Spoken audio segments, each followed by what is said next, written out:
이니셜이 M인 남자. 5월 중순치고는 계절에 어울리지 않게 쌀쌀한 밤이었다. 그해 골든위크는 계속 비가 내리는 날씨에도 아랑곳하지 않고 장거리 이동 행락객이 늘어났었다. 그 결과 교통사고 사망자 수가 최근 10년 사이의 최악인 212명이었다고 한다. 나는 블루버드를 주차장에 넣는 김에 니시 신주쿠에 있는 사무실에 들렀다. 24시간 전화 응답 서비스에 업무용 전화가 하나도 와 있지 않다는 사실을 확인한 뒤 서랍 안에 여러 갑 사둔 피스를 꺼내 상의 주머니에 집어넣었다. 여러 날 이어지는 연휴와는 인연이 없는 나는 4월 말부터 보름간 근무하기로 약속한 임시 경비 업무를 막 마친 참이었다. 사무실을 나서려는데 책상 위에 전화벨이 울렸다. 이미 밤이 깊어 새벽 1시가 지난 시각이었다. 수화기를 들자 불쑥 젊은 여자 목소리가 들렸다. 100% 통계 결과처럼 뻔한 말투였다. 당신 때문에 내 인생이 엉망이 됐단 말이야. 당신한테 전화하는 것도 이제 이게 마지막이야. 누구든 만나서 행복하게 살아. 난 이 세상과 작별할 테니. 어디 전화하신 건가요? 어? 상대가 깜짝 놀라 숨을 삼켰다. 마사이코 아냐? 한요 마사이코 씨 아닌가요? 아니요, 여기는 와타나베 탐정사무소인데요. 어머, 죄송합니다. 제가 전화를 잘못... 여자가 불쑥 말을 끊더니 이렇게 물었다. 탐정사무소라고요? 탐정이라면 그러니까 사람 뒤를 밟고 바람 피우는지 조사하고 품행을 조사하기도 하는 그런 곳인가요? 나는 전적으로 동의하진 않았지만 번거로워서 그냥 그렇다고 대답했다. 당신을 고용해서 마사이코가 어떤 남자인지 진작 알아보았다면 좋았을 텐데. 그랬다면 이렇게 비참해지지는 않았을 텐데. 저 미안하지만 잘못 건 전화라면 이만 좀 끊어주시겠어요? 나는 보름 동안 내키지 않는 일을 하느라고 어디에 구멍이 났는지 찾을 수 없는 풍선처럼 지친 상태였다. 그렇지만 유서를 쓰고 자살하기 직전에 자기를 버린 남자에게 마지막 전화를 하려는 사람이 잘못 건 전화를 받는 일은 거의 없잖아요? 저 잠깐 대화 상대가 돼줄 수 있나요? 와타나베 씨라고 했죠? 이거 새로운 방식의 장난 전화인가요? 나는 씁쓸하게 웃었다. 나는 사와자키입니다. 와타나베는 탐정사무소 이름이에요. 뭐 죽을 사람한테 사무실 홍보를 해봤자 소용없겠지만요. 와타나베는 7년 전에 실종된 옛 파트너인데 간판을 굳이 바꿀 필요가 없어서 그냥 놔두고 있는 것이다. 나 진짜예요. 정말 죽을 작정이라니까요. 젊은 여자가 발끈하며 대꾸했다. 저 아가씨 나이가 16, 17? 나는 한숨을 내쉬었다. 그런 어린 소녀들은 늘 진짜라고 하죠. 만화책으로 쓰는 연애 편지도 진짜고 고시엔 야구대회 응원에서 흘리는 눈물도 진짜고 공부하라는 소리만 하는 어머니를 죽이겠다는 생각도 진짜라고 하죠. 자살하겠다는 건 대체 어떤 진짠가요? 10초 이상 대꾸가 없었다. 온도가 내려간 느낌이었다. 내일 신문 보면 알겠죠 뭐. 전화가 툭 끊어졌다. 나는 수화기를 내려놓고 사무실을 나섰다. 아사부키 유미라는 이름의 16살 소녀 가수가 자기 아파트 7층에서 뛰어내려 자살했다는 기사가 실린 것은 이튿날 석간신문이었다. 나는 그 신문 기사와 전날 밤 잘못 걸려온 전화를 바로 연결짓지는 못했다.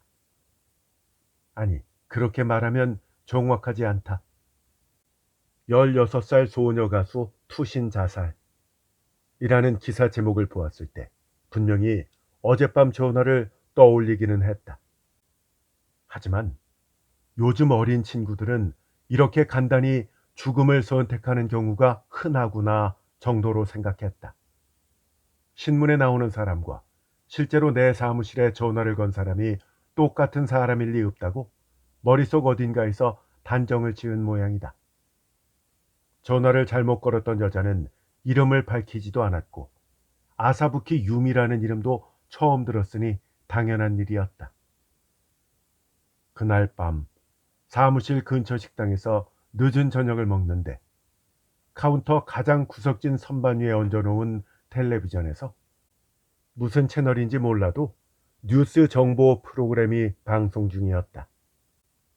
몇 가지의 뉴스가 이어지더니 반은 중요하다는 듯 반은 호기심 어린 시각으로 바로 그 사건을 보도했다. 청소년 자살 문제라는 두꺼운 화장 아래 연예계 스캔들이라는 맨 얼굴이 얼핏얼핏 드러났다.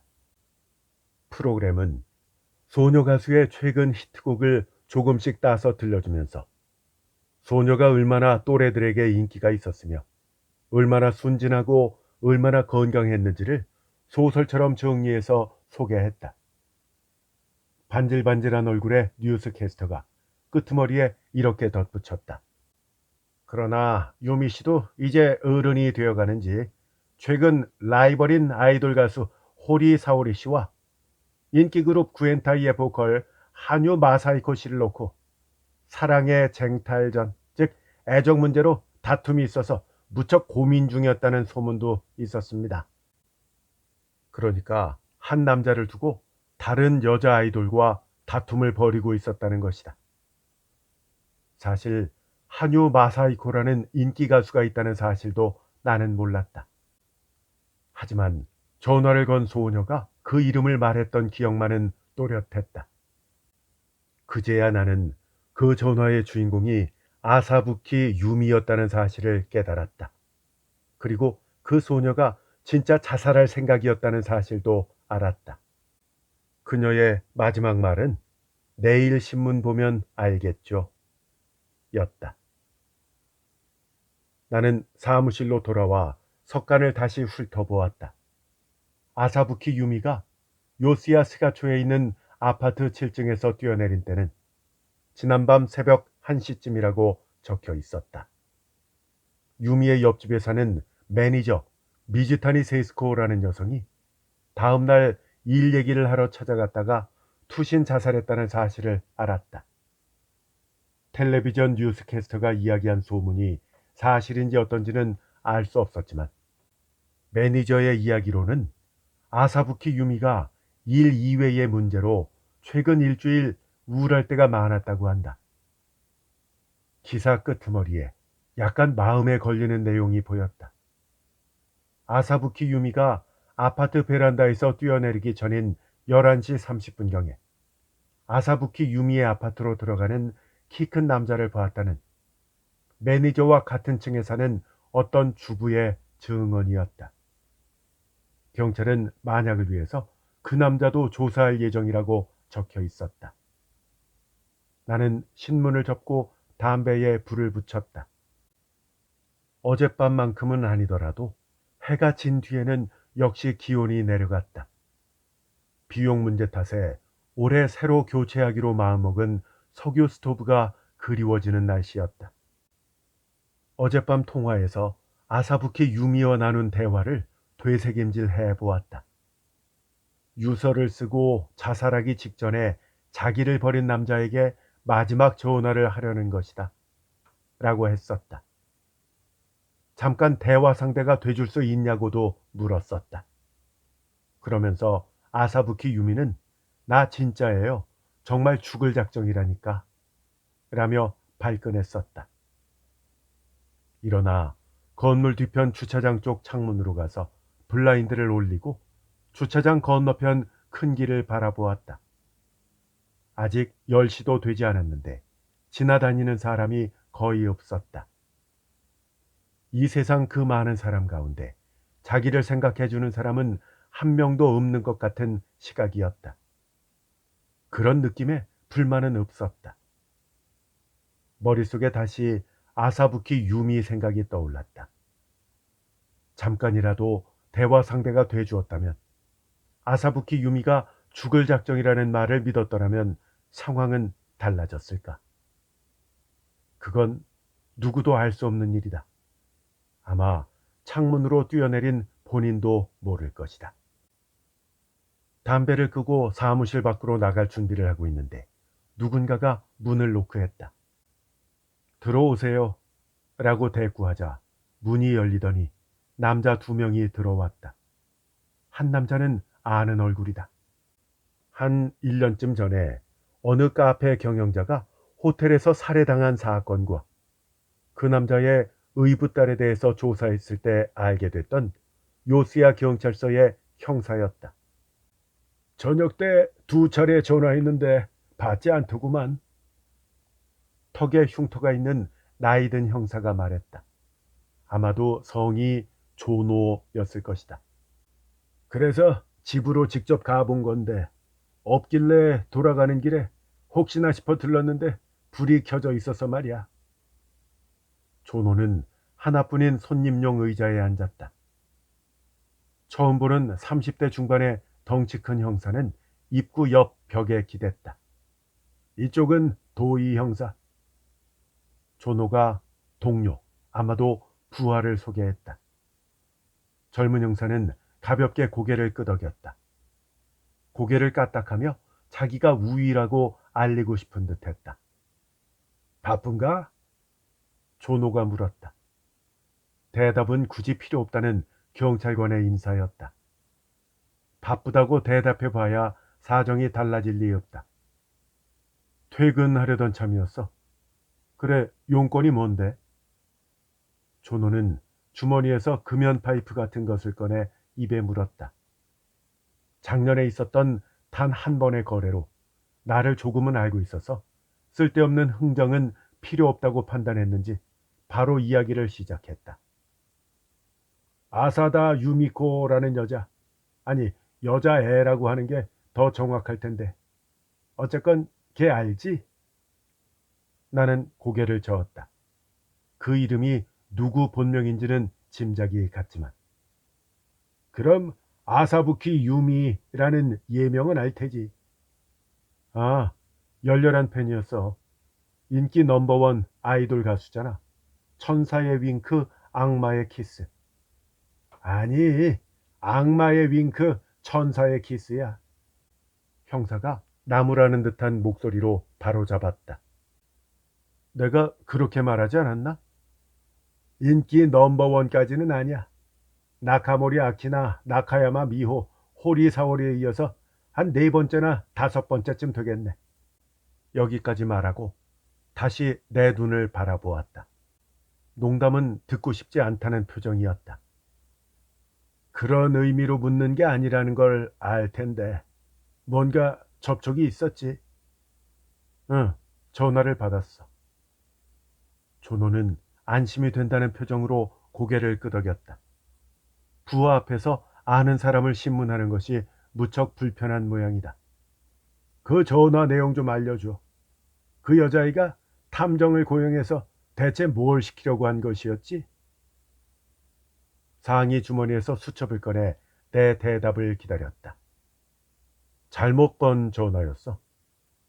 뭐라고?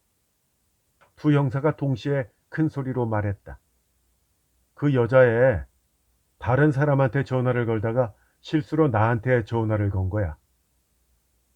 형사들은 빈혈이 있는 재벌처럼 의심 가득한 눈으로 나를 바라보았다. 근데 그 여자의 전화기업 메모장에 이 사무실 이름이 확실하게 적혀 있었어. 서둘러 쓴 글씨 같았지만 틀림없이 와타나베 탐정사무소로 보였지. 내가 그렇게 대답했으니까. 전화를 잘못 걸었다는 걸 알고서도 바로 끊지 않고 잠깐 이야기를 나눴어. 그 사이에 받아 적었겠지 뭐. 두 사람은 아직도 납득이 가지 않는 표정이었다. 무슨 이야기를 했는데? 조노가 물었다. 나는 대화 내용을 대략 전달했다. 도희 형사가 메모하던 수첩에서 시선을 들어서 나를 노려보았다. 그래서 그 여자아이가 자살하겠다는 걸 말리지도 않았느냐고 비난 섞인 투로 물었다. 난 그 아이가 자살하겠다는 말을 믿지 않았었어. 믿지도 않았는데 어떻게 말려? 그래도 아직 16살밖에 안 된 아이잖아. 그런 걸 따지기보다 일단 자살을 단념하도록 설득했어야 되는 거 아니냐 이 말이야. 나는 아무런 대답도 하지 못했다. 인생 경험이 겨우 16년밖에 되지 않는 소녀에게 만난 적도 없는 사람이, 그것도 전화로 뭔가를 믿게 만들 수 있을리 만무하다.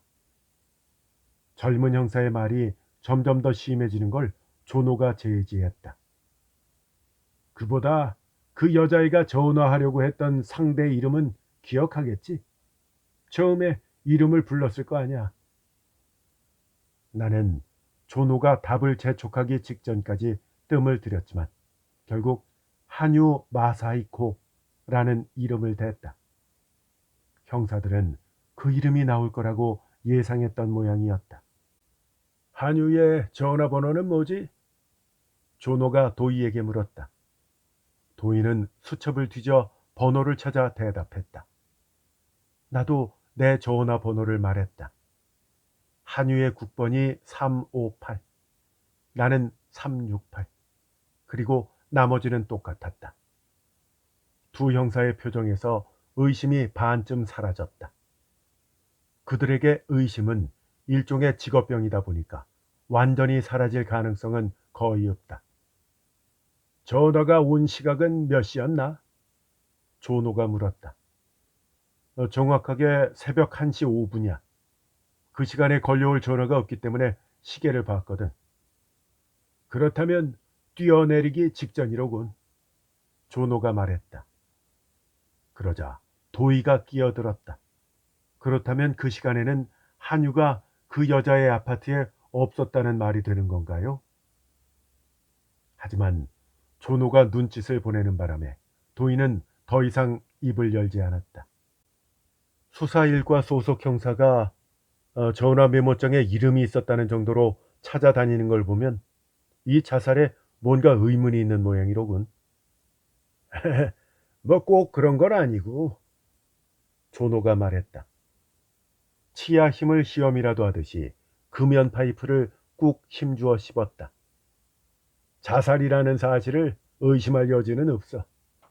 유서도 있고 상황도 딱 맞아떨어지지. 하지만 그 애는 아직 16살이야. 뛰어내렸을 때 거기에 누가 있었다면 그 녀석에게도 어느 정도 책임이 있지 않겠어? 자살 방조죄가 성립될지도 몰라. 어쩌면 그 녀석의 행동이 그 소녀의 등을 베란다 난간에서 떠민 꼴인지도 모르지. 사실 나의 전화 태도도 소녀를 베란다로 이끄는 정도의 역할을 했는지도 모른다. 나는 담배에 불을 붙이며 물었다. 유서에 뭔가 구체적인 내용이 적혀 있지 않았나? 그 유서가 어지간한 장편소설 못지않아. 마음이 떠난 M이라는 남자에 대한 이야기를 길게 적었더군. 마사이코의 M일 가능성이 높지만 명확하게 누군지 알 수 있는 표현은 없어. 외모는 물론이고 나이도 추정 불가. 혹시 소녀가 공상 속에서 만들어낸 인물이 아니냐는 의견까지 나올 정도니까. 여자애의 사망 시각은 검시관의 보고로는 12시 반에서 1시 반 사이라더군. 매니저의 증언으로 1시 지나서까지 살아있었다는 사실이 확인되었어.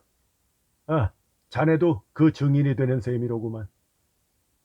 358은 자살한 아파트와 같은 요수야 지역의 국번이지. 두 사람이 사는 거리는? 가까워. 천천히 걸어도 12, 3분이면 충분하지. 매니저는 스가초, 남자의 매니저는 스미요시마치에 살아. 양쪽 다 우리에게는 그림의 떡 같은 고급 아파트야. 아사부키 유미는 나 다음에 한유 마사이코에게 전화를 했고 그를 아파트로 불렀다. 그렇게 생각하는 건가? 있을 수 없는 일은 아니지. 존호는 내가 내뿜은 담배 연기에 손을 내저었다. 그렇지만 그 한유라는 가수도 아직 17, 8살밖에 안 됐다며. 그러니까 책임을 질 만한 나이도 아니네. 그 나이는 팬들을 위한 나이야. 실제로는 소녀가 자살하기 사흘 전에 어엿한 성인이 된 거야. 아, 그러면 진짜 나이가 아니구나.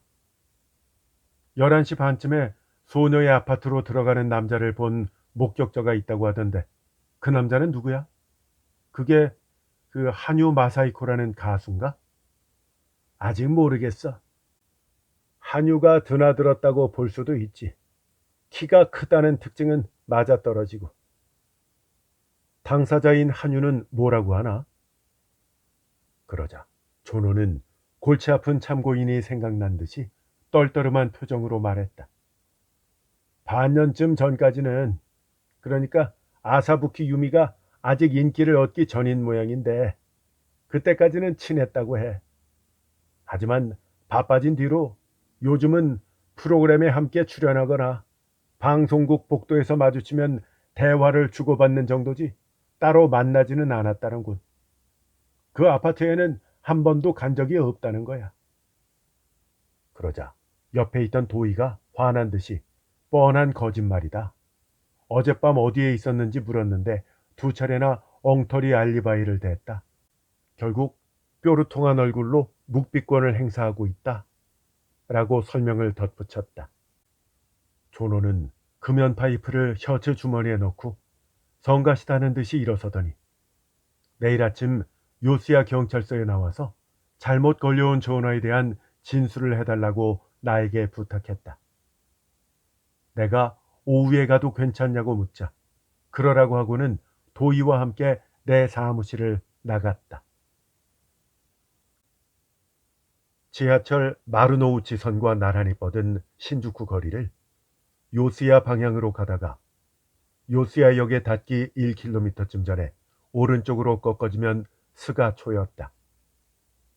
이 일대는 20군데도 넘는 절과 신사가 밀집한 지역인데 동네 이름도 스가 신사 때문에 붙은 듯했다.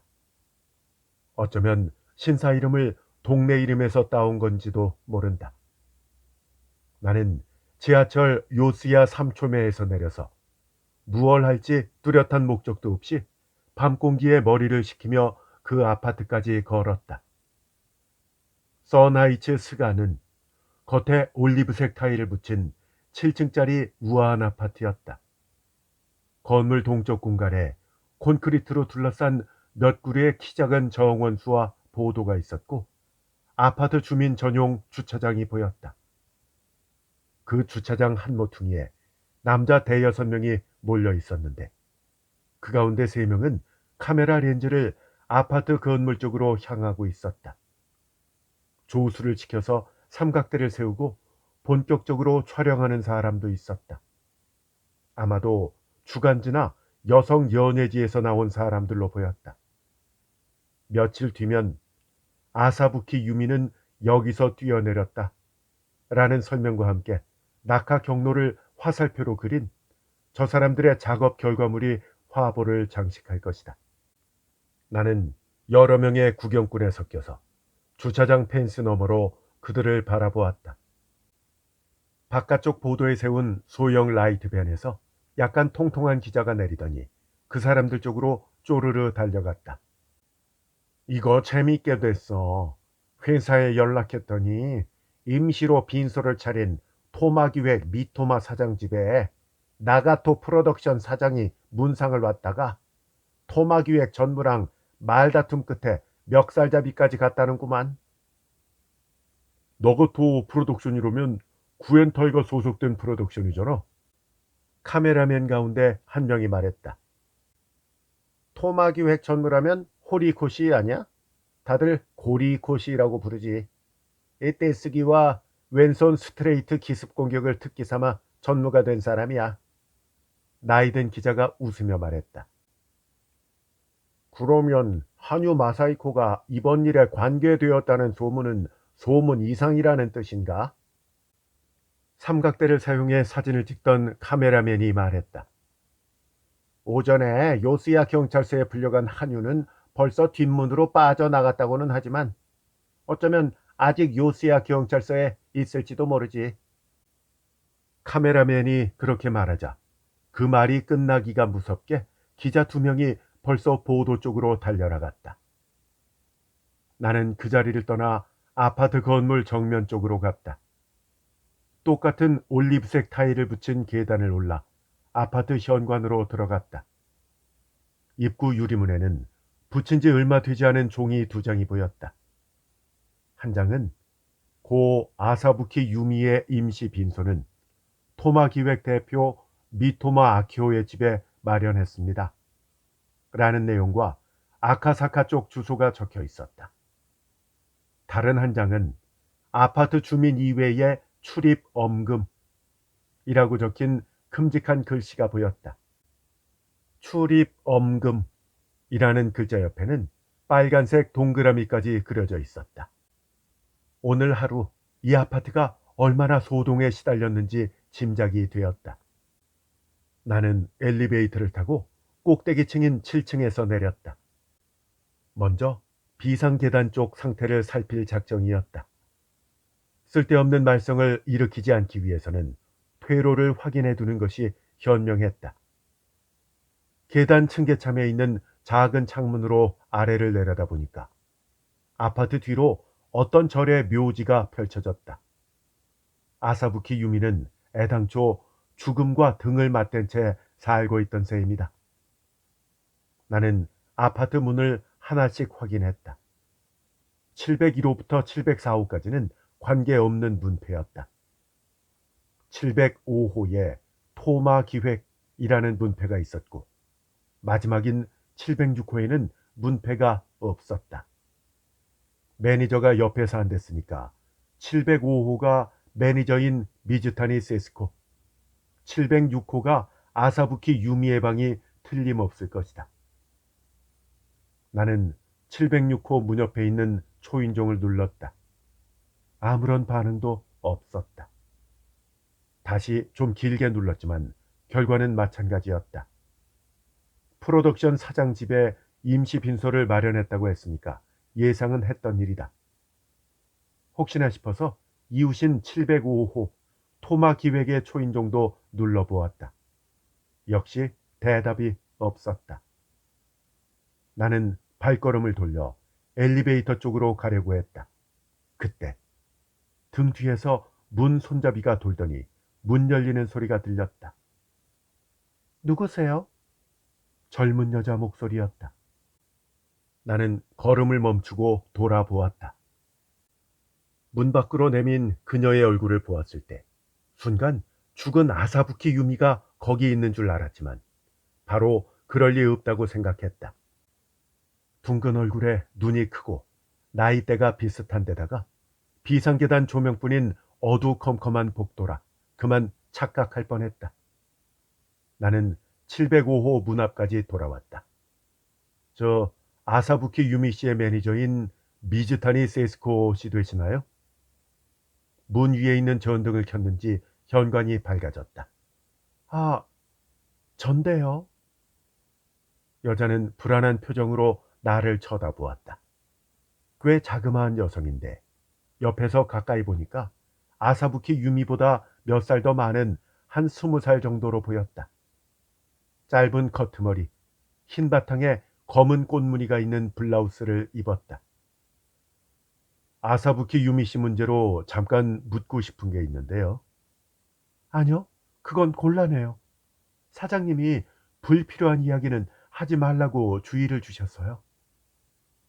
미즈타니 세스코는 한 걸음 물러서서 문 안쪽 손잡이에 손을 얹었다.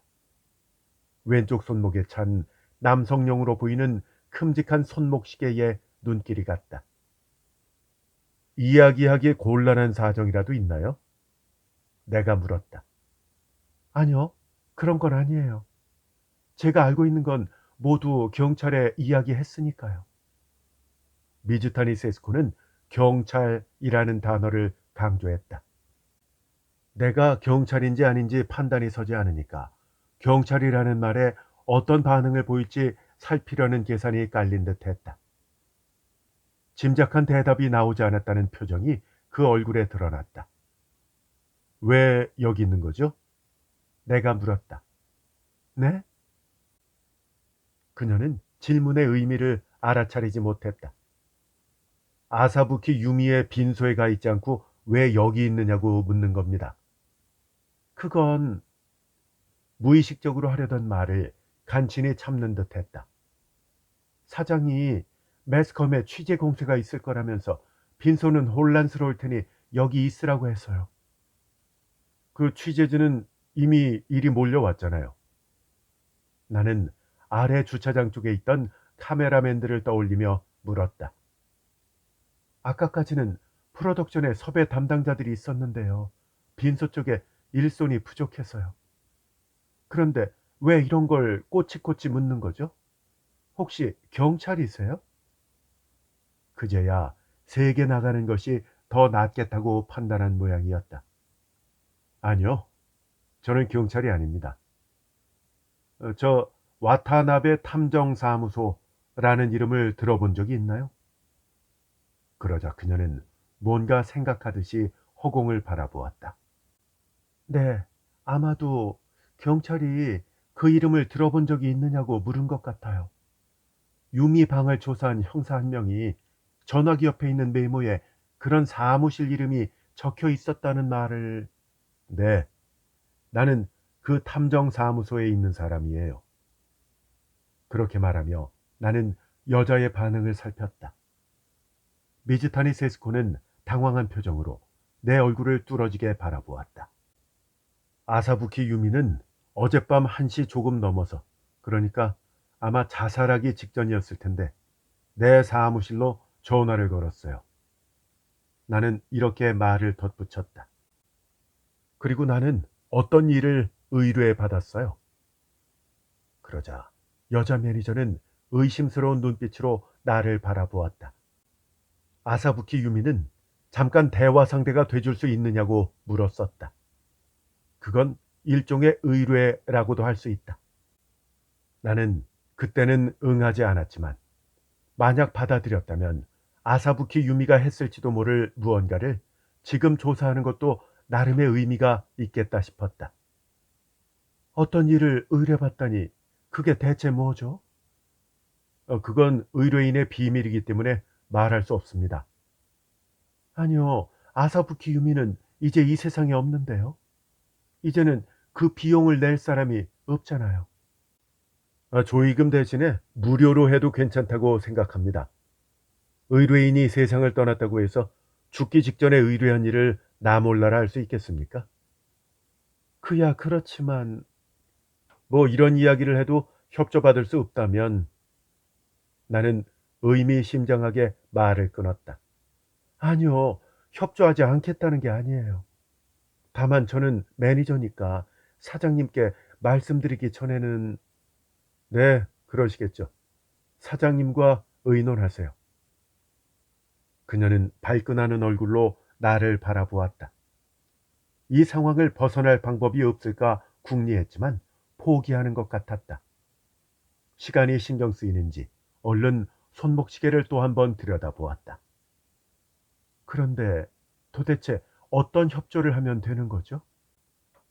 미즈타니 세스코의 눈에는 내가 공갈이나 협박을 생업으로 하는 인간처럼 보였던 모양이다. 하지만 그런 건 아무것도 상관없었다. 우선 아사부키 유미의 방을 좀 보여주면 좋겠네요. 그리고 뛰어내린 베란다를 보고 싶어요. 뛰어내린 뒤의 상황에 대한 당신의 진술을 신문에서 읽었는데 다시 한번 직접 듣고 싶고요. 그것뿐인가요? 그녀는 약간 맥이 빠진 듯한 표정을 지었다. 뭐 그 밖에도 자진해서 돕고 싶은 일이 있다면 뭐든 좋습니다. 아니요, 잠깐 기다리세요. 사장님께 연락해 볼 테니까요. 미즈타니 세스코는 문을 그대로 열어둔 채 안으로 들어갔다. 미즈타니 세스코가 안에서 통화하는 목소리가 2, 3분 이어졌다. 내용은 거의 알아들을 수 없었다. 전화를 끊는 기척은 없었는데 다시 문 쪽으로 돌아왔다. 사장님이 무슨 일이든 당신 말에 협력하라고 하셨어요. 다만 하루 이틀은 유미방에 아무도 들어가지 말라는, 즉 손을 대지 말라는 요스야 경찰서 쪽 지시가 있었기 때문에 미안하지만 그 요청은 들어드릴 수 없다고 하시네요. 베란다 상태는 이쪽 방 베란다에서 살펴볼 수 있도록 하라고 그렇게 말씀하셨어요. 저 그렇게 하셔도 괜찮을까요? 나는 고개를 끄덕였다. 꽤 이해가 빠른 사장인 듯했다. 하지만 이해가 빠른 사장이라니, 개걸스럽게 음식을 탐하는 신선이라는 표현처럼 부자연스러웠다. 저 사장님이 만나서 의논하고 싶은 게 있다고 전화를 바꿔달라고 하시네요. 그녀는 문을 활짝 열고 앞장서며 들어오세요 라고 했다. 나는 현관으로 들어가서 그녀의 안내를 따랐다. 복도 끝 식탁이 놓여있는 주방 입구에 전화가 있었는데 수화기는 아직 통화 상태였다. 나는 수화기를 들고 전화 바꿨습니다 라고 말했다.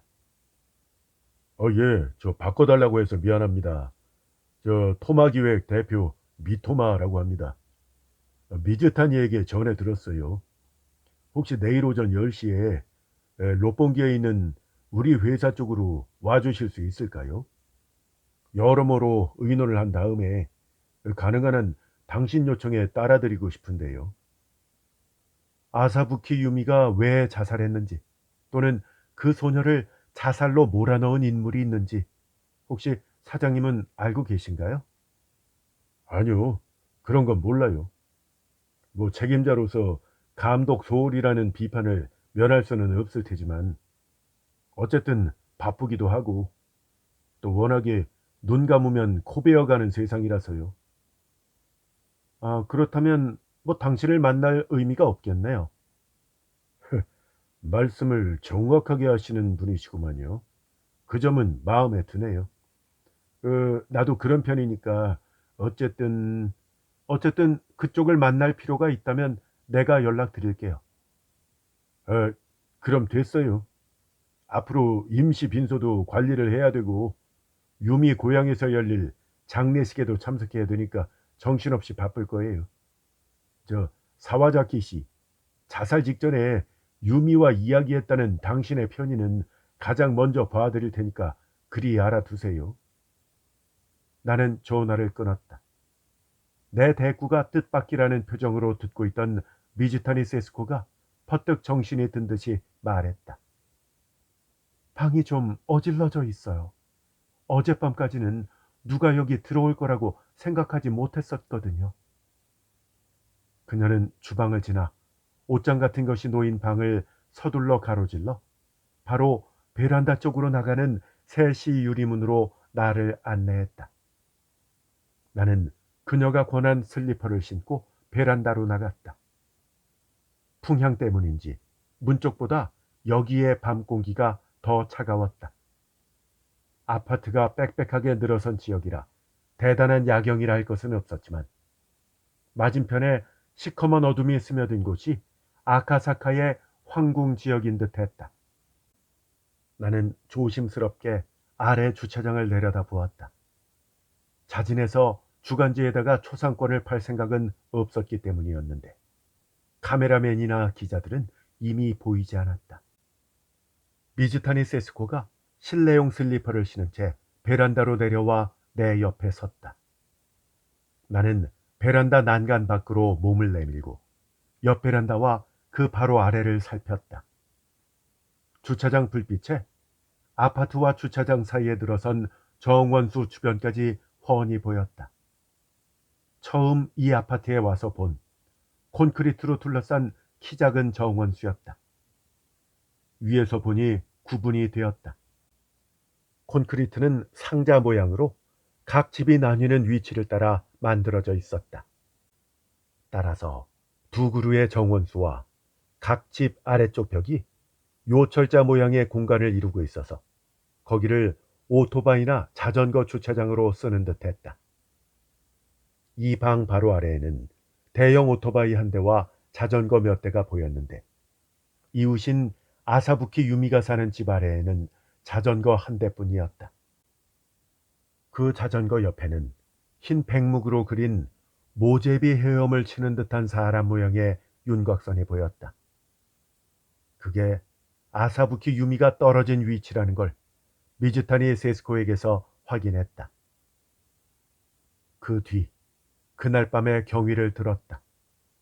기사와 거의 같은 내용이었지만 아사부키 유미가 뛰어내린 뒤 자살했다는 걸 알기까지 다소 시간이 걸린 부분을 자세하게 물었다.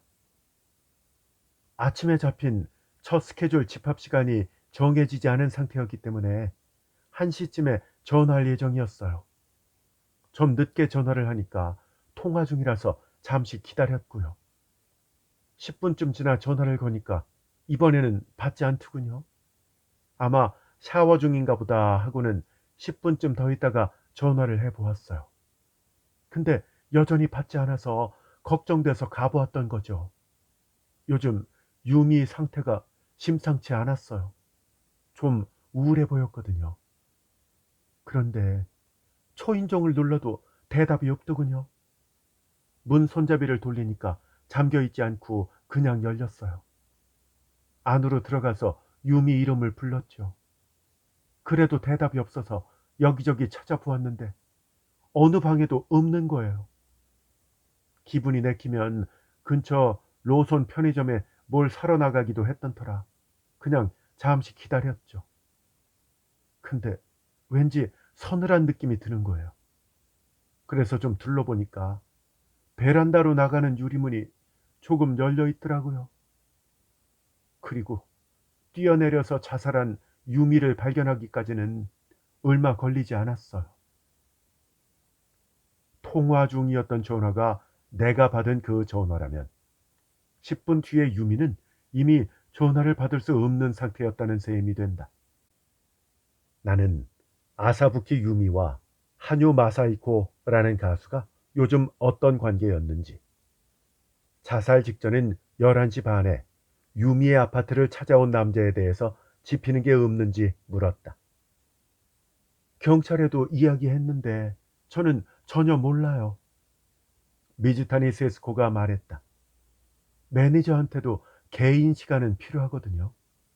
하루에 기껏해야 한두 시간 뿐이지만 그마저 경우에 따라 날아가기 일쑤죠.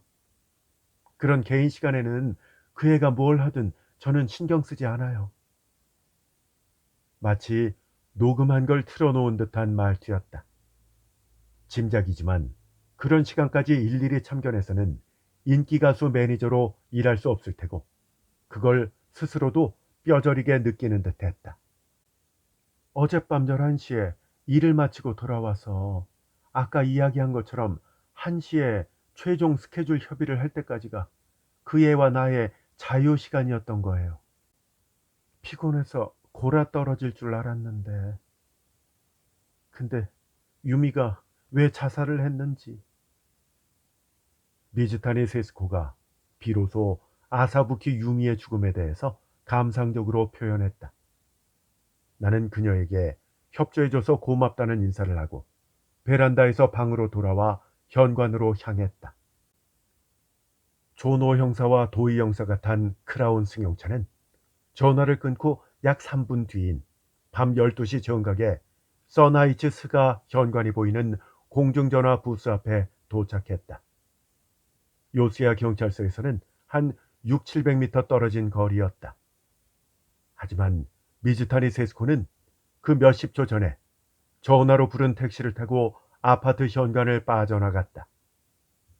나는 크라운 뒷좌석에 올라타서 운전석에 앉은 도이에게 택시를 따라 신주쿠 거리 쪽으로 가자고 말하고 현재 상황을 설명했다. 외워둔 택시 회사 이름과 차량 번호도 알려주었다. 조노는 무전으로 요시야 경찰서를 연결해서 사정을 설명하고 그 택시 회사를 호출했다.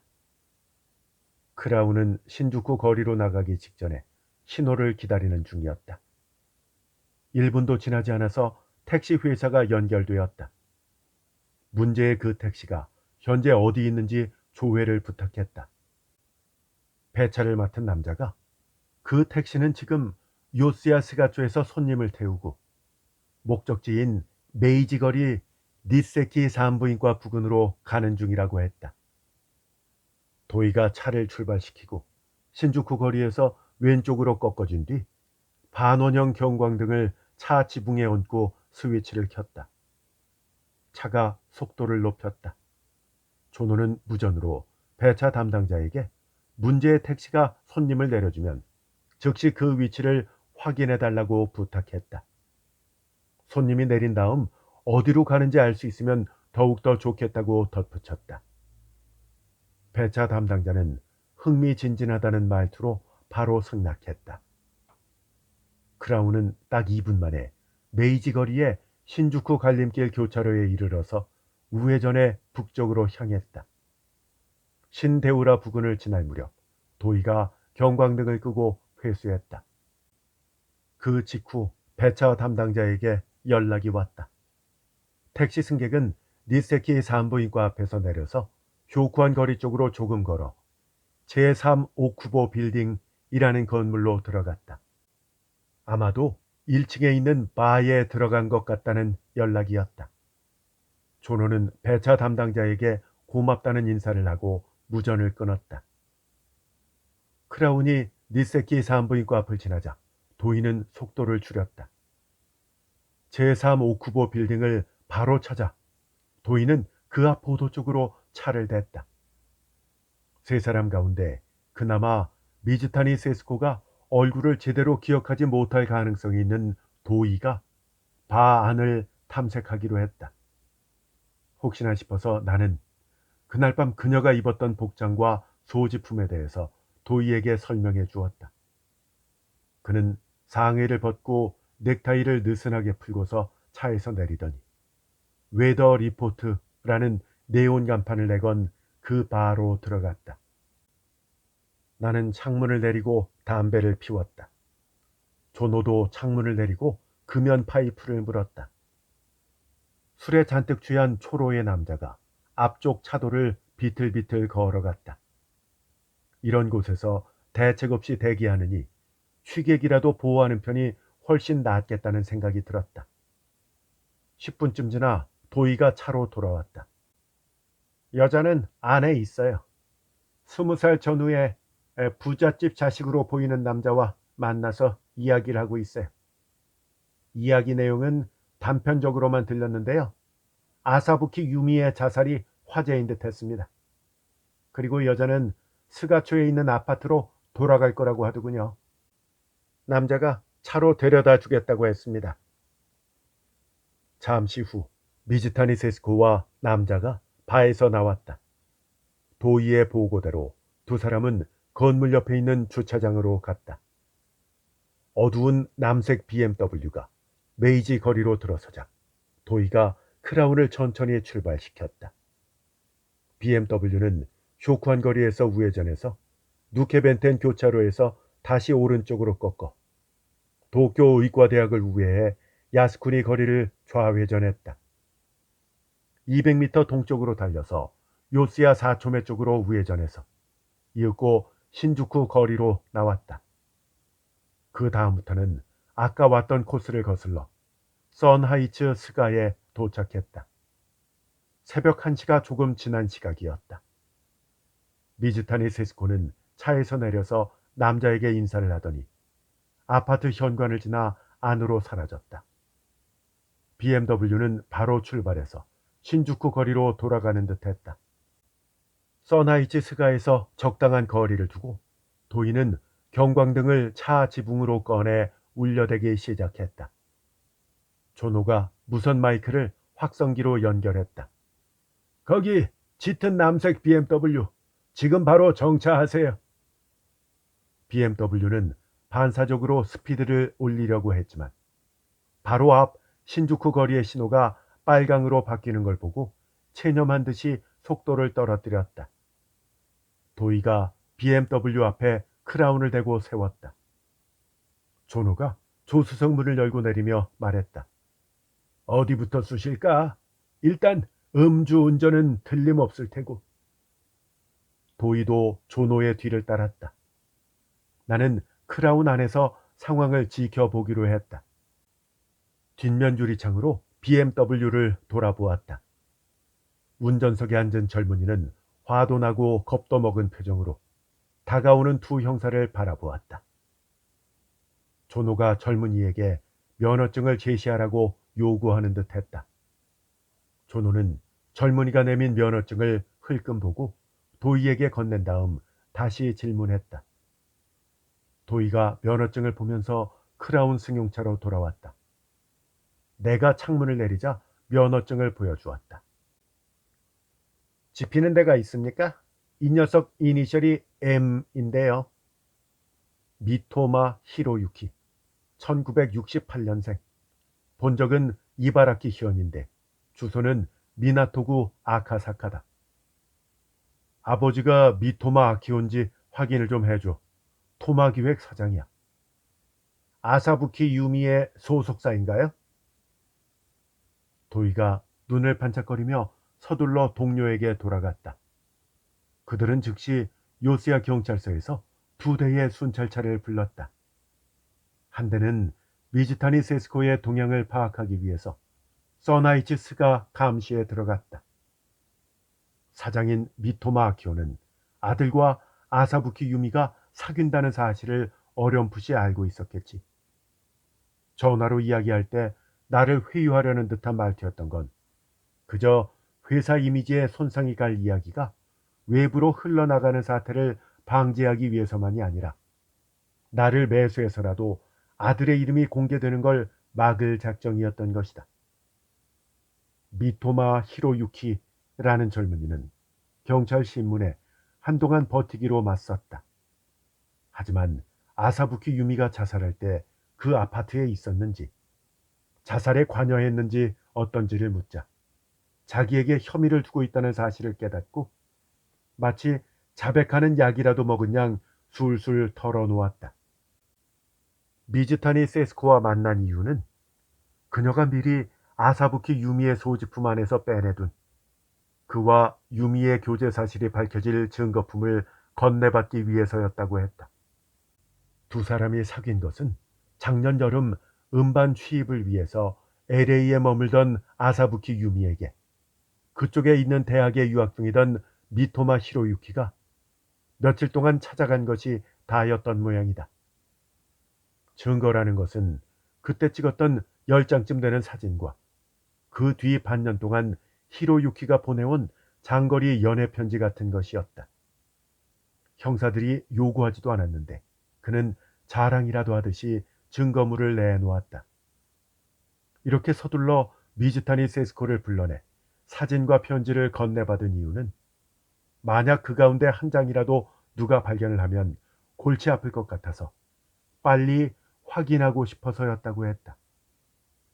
아버지 회사의 소속 연예인과 사귀는 일은 아버지가 엄격하게 금지하는 모양이었다. 그가 무엇보다 두려워하는 건 스폰서인 아버지 같았다. 유미와 교제가 이어지지 않은 것은 그녀가 성인이 되는 20살까지 기다려달라고 완곡하게 거절했기 때문이라고 했지만 아마도 아버지가 개입해서 유미에게 경고했을 것이다. 어쩌면 유미 스스로 저울질을 하다가 사장의 날라리 아들은 별 값어치가 없다고 판단했는지도 모른다. 요즘 여자애들의 야심은 더욱 다양해지고 더욱 커진 듯하다. 미즈타니 세스코의 야심은 뚜렷하지가 않았다. 그 점에 대해서는 조노 형사와 내가 약간 의견 차이가 났다. 그 여자는 그 와중에도 아사부키 유미의 소지품 중에서 이 마토마 히로유키와의 관계를 드러내는 것을 다 빼냈어. 달리 누구의 무엇을 몰래 숨겼다고 해도 이상할 게 없지. 내가 말했다. 그렇지만 히로유키에게 증거품을 건넨 것도 특별히 금전이 목적은 아니었잖아. 말하자면 사장인 히로유키의 아버지나 회사에 대한 충성심 같은 게 아닐까? 조노는 이렇게 말했다. 그럴지도 모르지. 하지만 그렇지 않을지도 모르고. 미즈타니를 데려다가 철저하게 다그쳐보면 어떨까요? 도의가 말했다. 미토마 건만으로도 공무집행 방해와 증거은닉죄가 성립되죠. 그 여자의 아파트를 수색해보면 확실해질 겁니다. 사진이나 편지처럼 형태가 있다면 그렇겠지. 내가 말했다. 그렇지만 그 여자 머릿속에 있는 것은 가택 수색이나 신문으로는 쉽게 끄집어낼 수가 없어. 결국 서나이츠 스가의 미즈타니 세스코 방에 불이 켜져 있는 동안은 순찰차가 계속 감시하고 그녀가 다시 외출하는 일이 있으면 당직 형사가 뒤를 밟기로 결론이 났다. 택시를 잡기 위해서 신주쿠 거리 쪽으로 가는 내 등 뒤로 조노가 화난 듯 지친 목소리로 말했다. 자살이라는 게 이렇게 확실한데 우리가 이렇게나 움직이는 것도 참 드문 일이야. 니시 신주쿠에 있는 사무실 주차장에서 블루버드를 몰고 요스야 스가초에 돌아왔을 때는 2시가 조금 지난 시각이었다. 나는 아파트 앞의 도로를 느린 속도로 통과했다. 요스야 경찰서에서 나온 순찰차가 주차장 도로 쪽 펜스 옆에 숨을 죽이고 있었다. 어두운 차 안에서 경찰관 2명이 무얼 하고 있는지는 확인할 수 없었다. 7층 미즈타니 세스코의 방 창문으로 희미한 불빛이 보였다. 나는 아파트 현관과 주차장 출입구가 동시에 감시 가능한 범위 안에서 가장 먼 지점까지 가서 블루버드를 세웠다. 아파트 7층이나 옥상에서는 보이지 않는 위치라는 것도 확인했다. 그런 다음 차 엔진을 끄고 시트를 뒤로 젖혀 잠시 눈을 붙이는 척하며 목표 장소를 감시하기 시작했다. 2시 35분에 순찰차가 주차장을 나와서 요스야 경찰서 방향으로 달려갔다. 미즈타니 세스코의 창문에 불이 꺼진 것이다. 경찰관들은 졸고 있지 않았던 모양이다.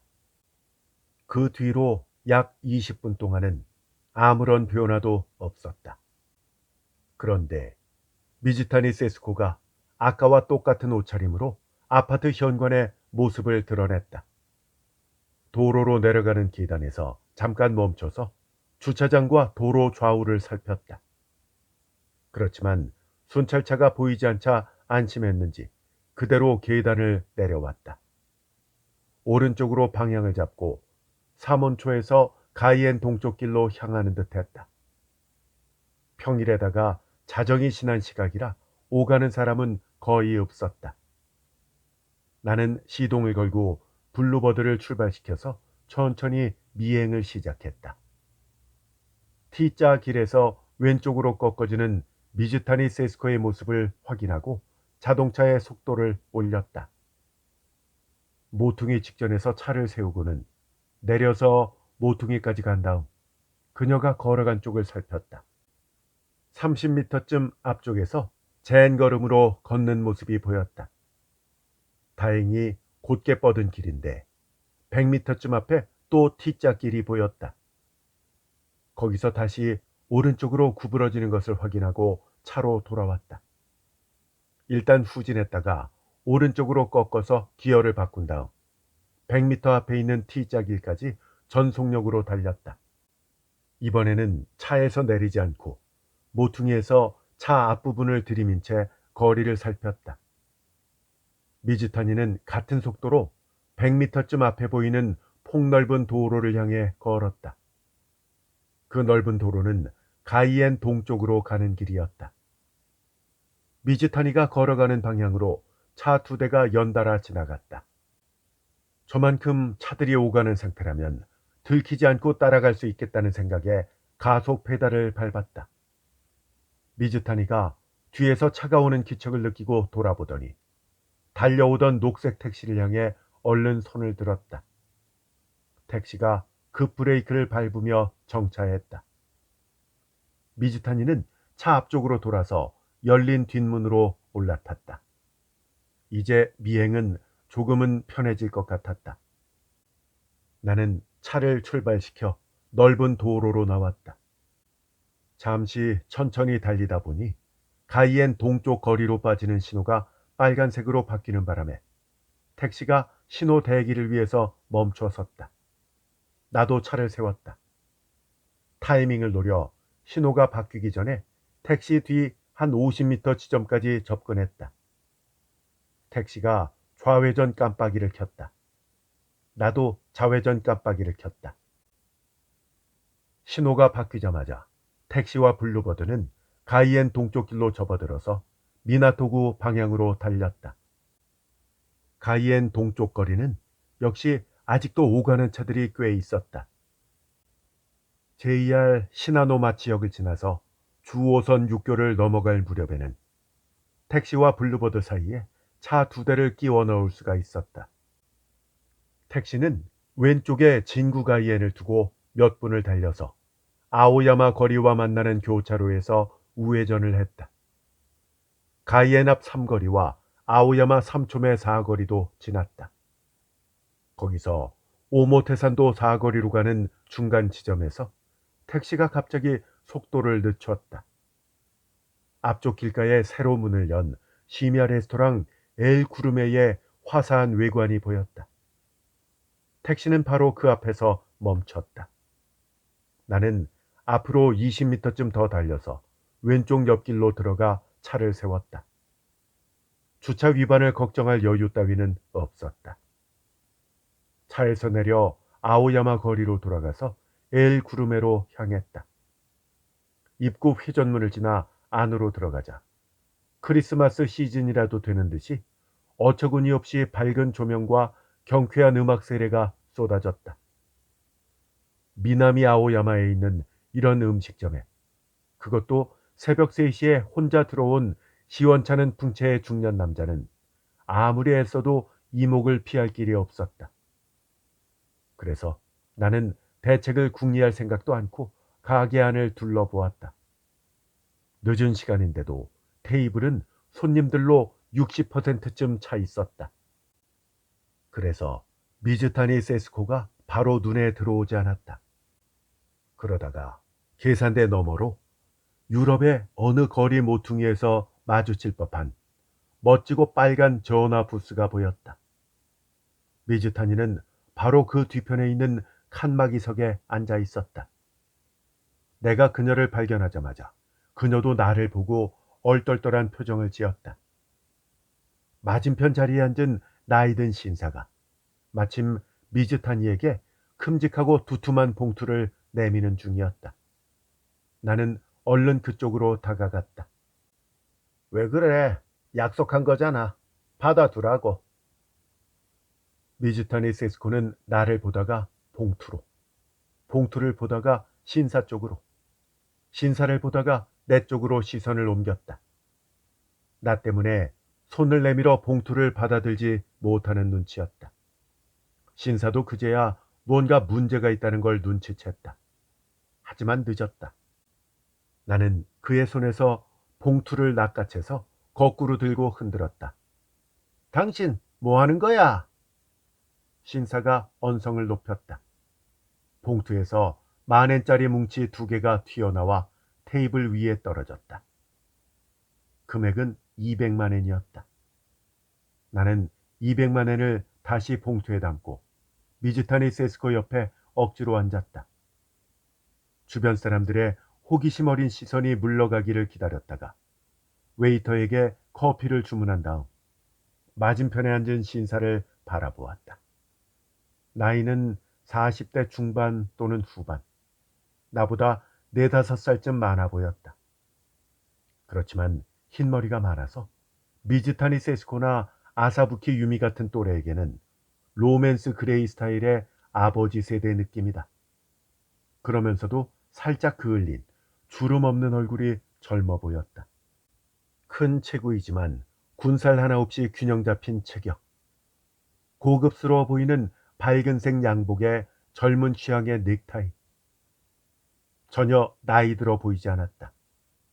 안경을 쓰지 않은 눈매는 날카로우면서도 시원해서 상대방의 마음을 들여다보는 듯 했다. 필요에 따라서는 부드럽고 따스하게 상대방의 마음을 감싸줄 듯한 느낌이라서 어지간한 여자라면 스위치 하나는 충분히 끊길 것 같았다.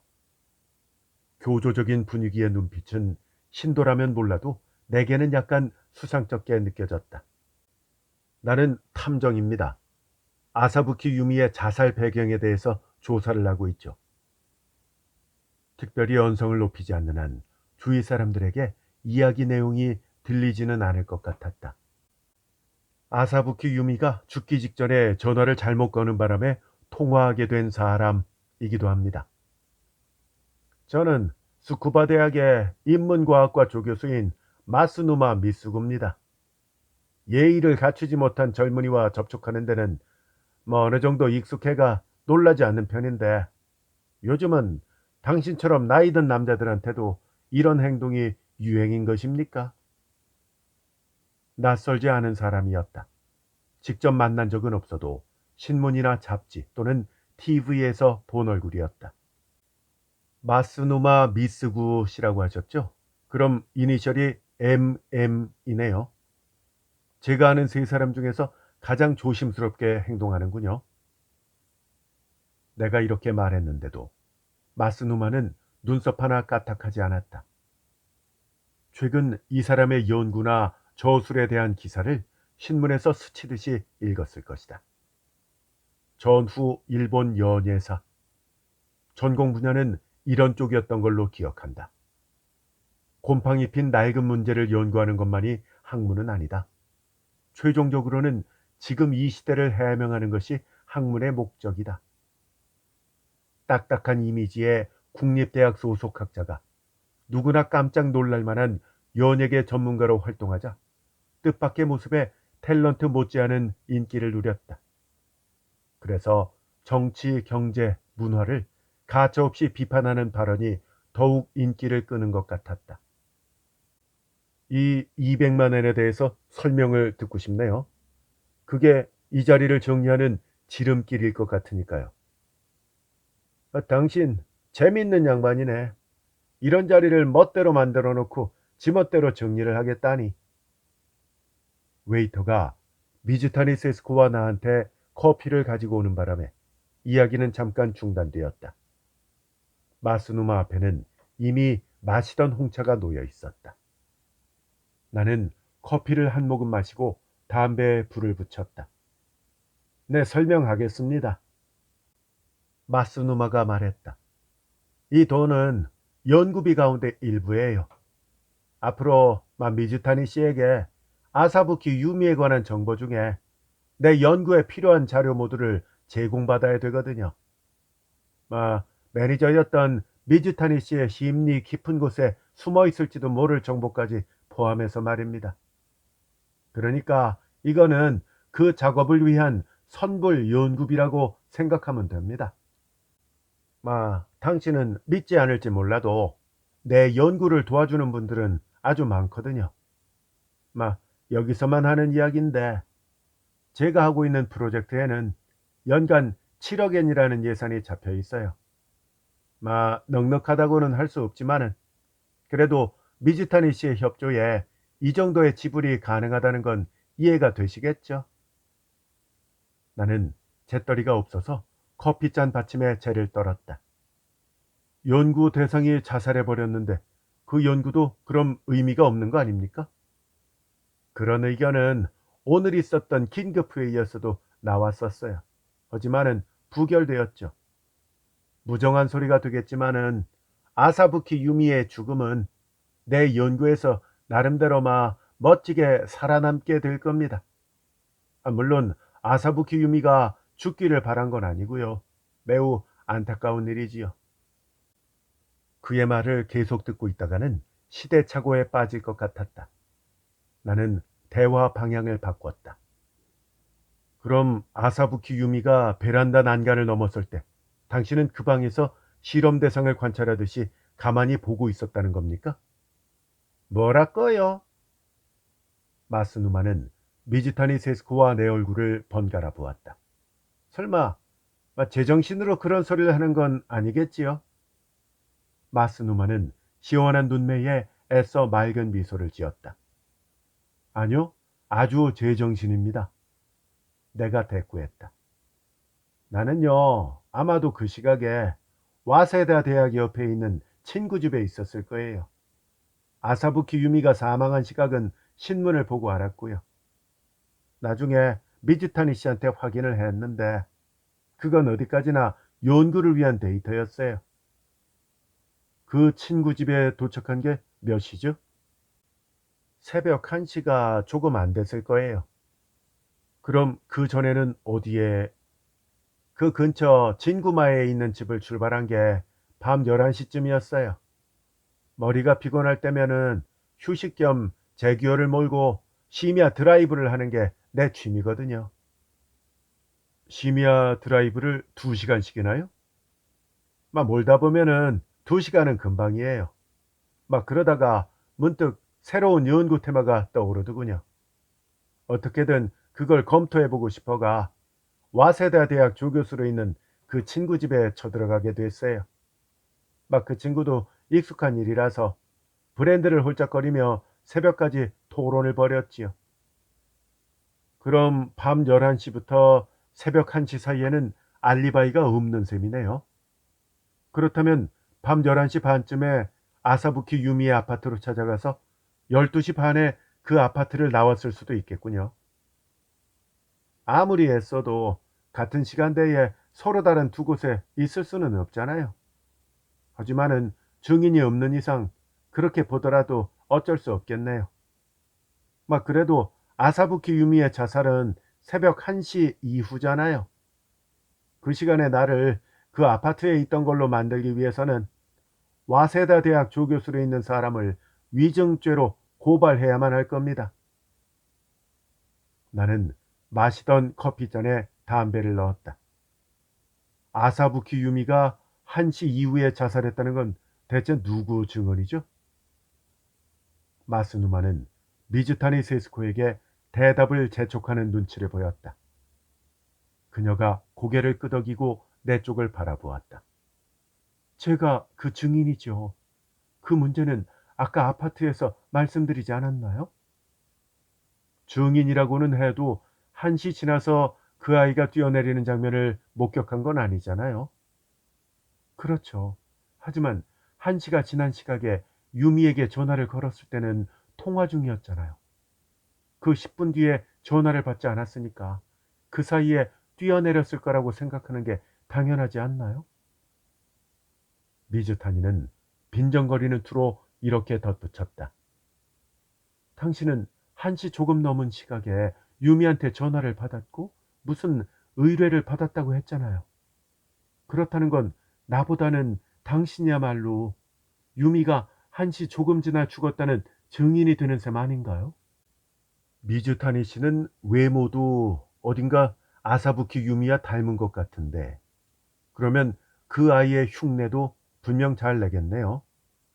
매니저로 오래 함께 지내다 보면 상대방의 특징을 파악하는 것도 간단할 테니까요.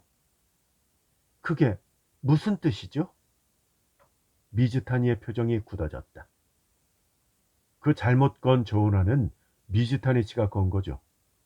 분명히 아사부키 유미의 목소리를 똑같이 흉내냈겠지만 안타깝게도 나는 아이돌 가수는 잘 몰라서요.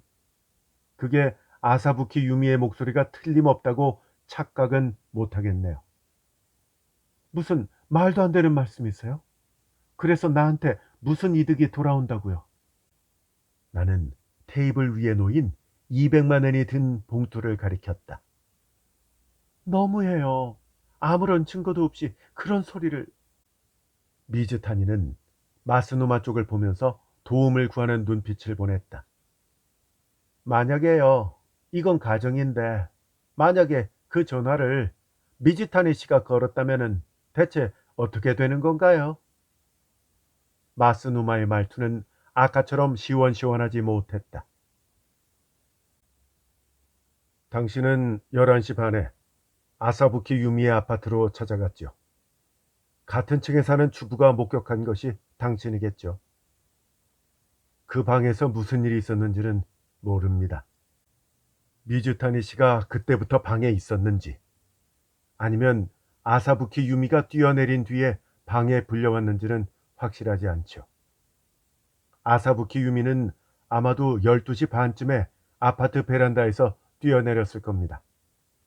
검시관은 사망 시각을 12시 반부터 1시 반 사이라고 했죠. 당신들 두 사람은 그 상황을 어떻게 빠져나갈지 의논했을 겁니다. 다행히 아사부키 유미의 시체는 자전거 주차장으로 사용되는 정원수 뒤로 떨어졌기 때문에 그 시간이라면 바로 발견될 염려는 없었죠. 마스누마 씨, 당신은 아파트를 나와서 와세다 대학 친구 집으로 서둘러 갔습니다.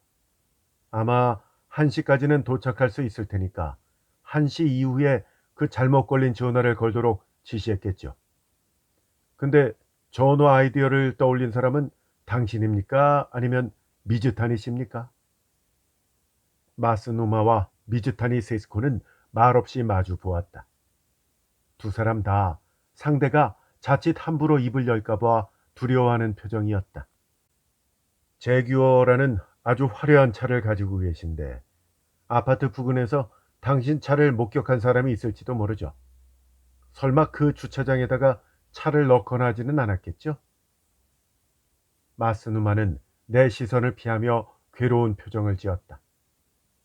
잘못 걸었다는 전화를 나만 받았을까요?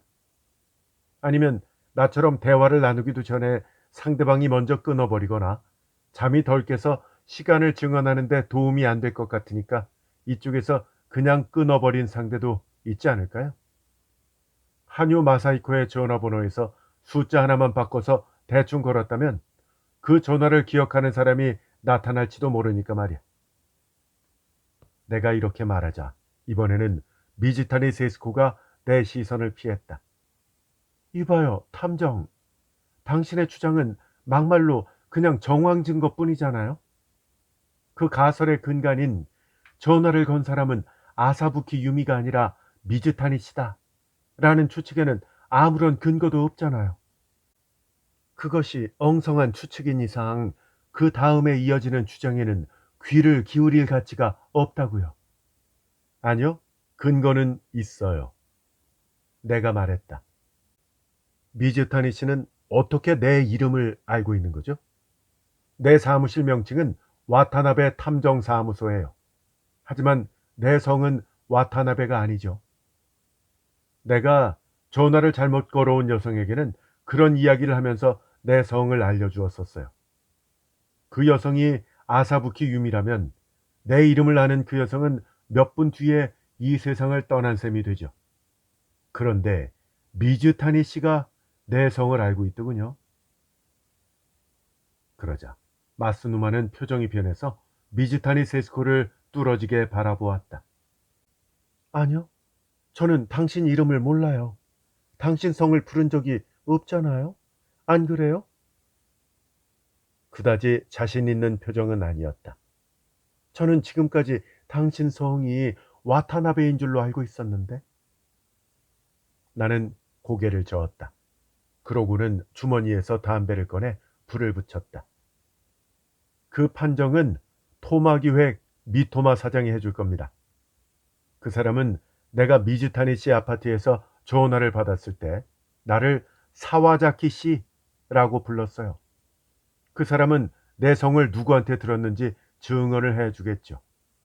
그리고 경찰은 아사부키 유미의 그 전화기 메모지에 적힌 와타나베 탐정사무소라는 글씨를 필적 감정할 겁니다.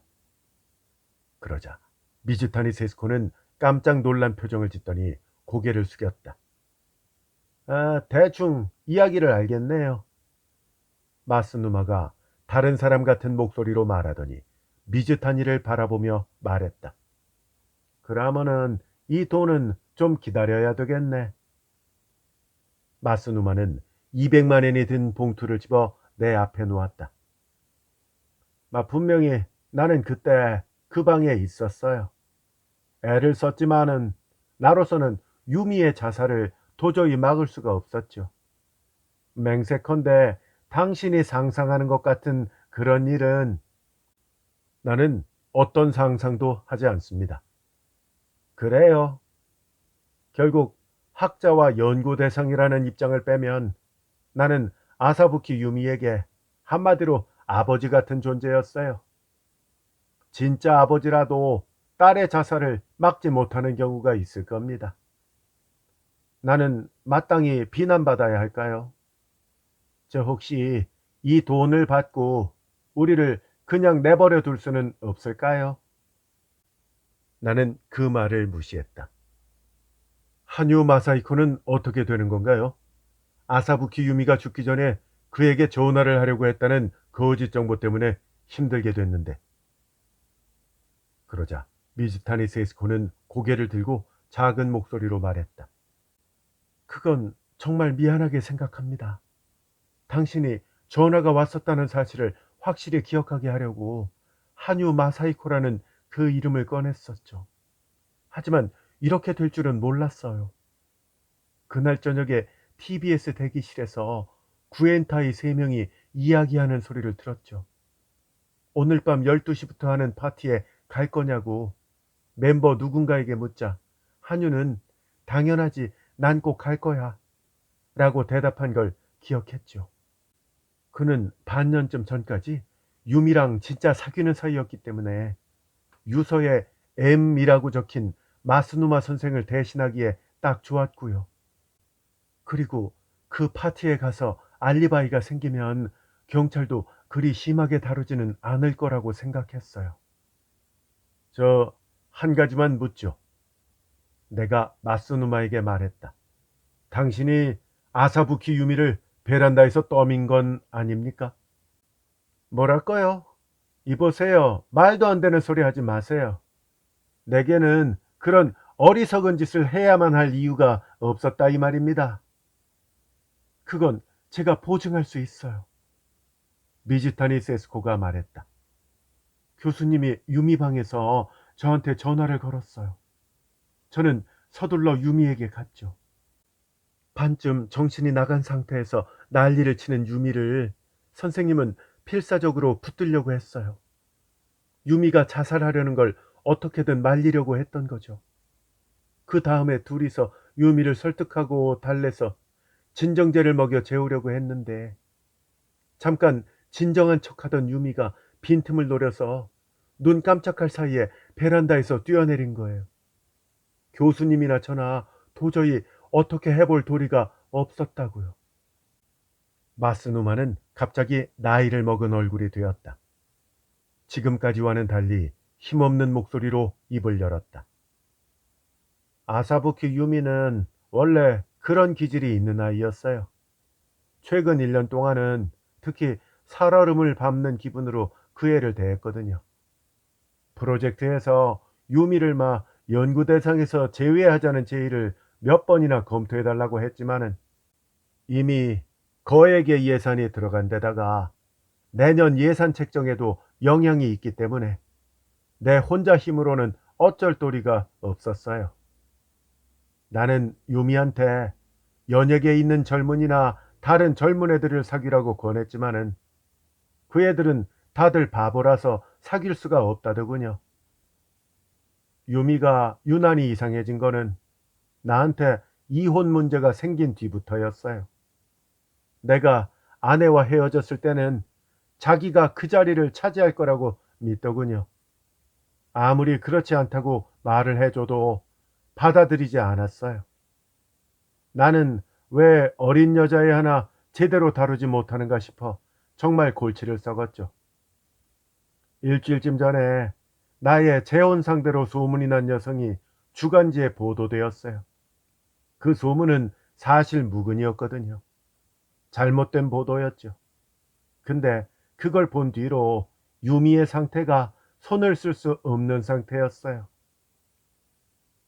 마스누마는 후 하고 큰 한숨을 토하며 어깨를 축 늘어뜨렸다. 악몽을 꾸고 아직도 잠에서 완전히 빠져나오지 못한 사람처럼 무방비한 모습이었다. 누구의 증언을 듣는다 한들, 몇 명 몇십 명의 증언을 듣는다 한들 16살의 죽음은 조금도 명쾌해지지가 않았다. 나는 담배를 커피잔에 던져놓고 200만 원이 든 봉투를 손에 들고 일어섰다. 두 사람은 내 얼굴을 쳐다보았다. 다음에는 2천만 엔을 요구할지도 몰라요. 더 간단한 해결법을 골라야죠. 나는 두 사람에게서 같은 거리만큼 떨어진 테이블 위에 봉투를 내려놓고 그 위에 커피값을 얹은 다음 출구로 향했다. 이틀 뒤 조간신문을 통해 나는 사건의 이후 경과를 알게 되었다. 사무실 근처 카페에서 훑어본 스포츠 신문이 일간지보다 결말의 특색을 더 제대로 전했다. 마스누마 미스구 교수가 요스야 경찰서에 출두해서 아사부키 유미의 자살 현장에 본인이 있었다는 사실을 털어놓았다. 미즈타니 세스코에 대한 언급이 없는 걸로 보아서 마스누마가 그녀를 이 무대에서 밀어낸 것처럼 보였다. 그건 그것대로 괜찮았다. 그보다 더 큰 기사가 지면을 차지했기 때문이다. 아사부키 유미가 자살하기 일주일 전에 취입한 신곡이 토마 기획과 레코드사의 협의와 신중한 고려 끝에 긴급 발매가 된다는 기사였다. 애당초 여름날의 작별이라는 제목이었는데 그걸 발코니에서 안녕이라는 제목으로 변경해서 발매한다고 적혀 있었다. 정말 무서운 장사 속이다. 마스누마의 사진보다 몇 배나 큰 아사부키 유미의 사진이 독자를 바라보며 미소 지었다. 구엔타이의 새 멤버 사진은 아사부키 유미 사진보다 훨씬 더 크게 연예면을 장식했다. 인기의 높고 낮음이 모든 것을 결정하는 세계에 닿았다. 한유 마사이코는 아사부키 유미의 자살과 아무런 관계가 없다는 사실이 밝혀져 풀려났다. 하지만 그는 요스야 경찰서를 나올 수 없었다. 마스누마 미수구 교수가 본격적인 진술에 들어가기 전에 경찰 신문에 대한 압박을 이기지 못하고 어느 폭력 조직이 주최하는 대마초 파티에 그룹 멤버 전원과 함께 출석했던 사실을 털어놓았기 때문이다. 16살짜리 소녀 가수가 자살하고 19살 매니저는 공갈 미수에 그쳤지만 20살 언저리의 소년 가수들은 대마초 파티에 어울렸다가 체포되었다. 그 일로 크게 소란스럽기는 했지만 그 주변 어른들이 무엇을 하고 있었는지는 아무도 흥미가 없는 듯했다. 애초에 의뢰인이 있어서 조사에 나섰던 것은 아니지만 결국 나는 누구에게도 아무런 도움이 되지 못하고 말았다. 그 쌀쌀했던 날 밤에 잘못 전화를 걸어왔던 소녀는 결코 자살 같은 것은 하지 않으리라는 내 직감은 어긋나지 않았던 셈이지만 그런 건 자랑이 될 수 없었다.